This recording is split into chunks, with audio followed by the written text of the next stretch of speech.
Hi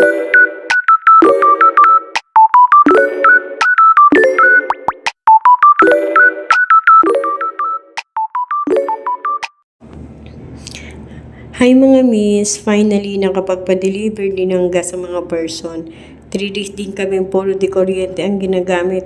Paano ba naman kasi? Papasok ng maaga, tapos uuwi ng gabi na. So, saan pa kami makapagpa-deliver, di ba?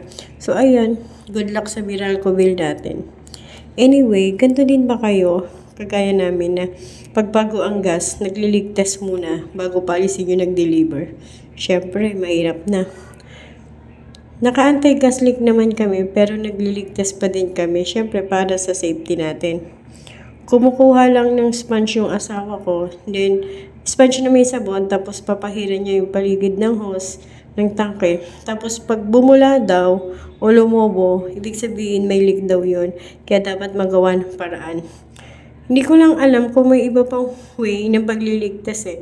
So kung meron pa kayong alam na ibang paraan, share nyo naman sa amin mga miss, para alam natin lahat. So far, good job sa amin ng piyesta.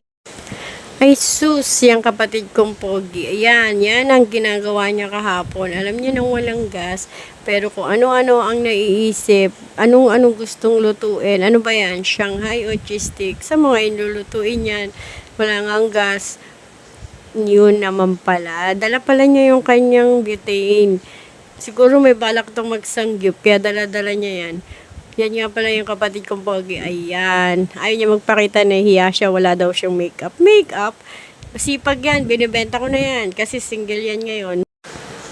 Ayaw pa daw niya magjowa ngayon. So, ito nga. Nakabili nga ako ng 2 kilong bigas. Diyan lang sa may gitnang bayan sa may tapat ng Metrobank.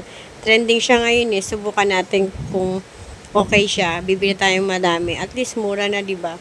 Ayan, yung mga sampay namin, tingnan nyo, pagkatapos nyo magluto, is nakapaglaba pa siya, di ba? Sipag talaga.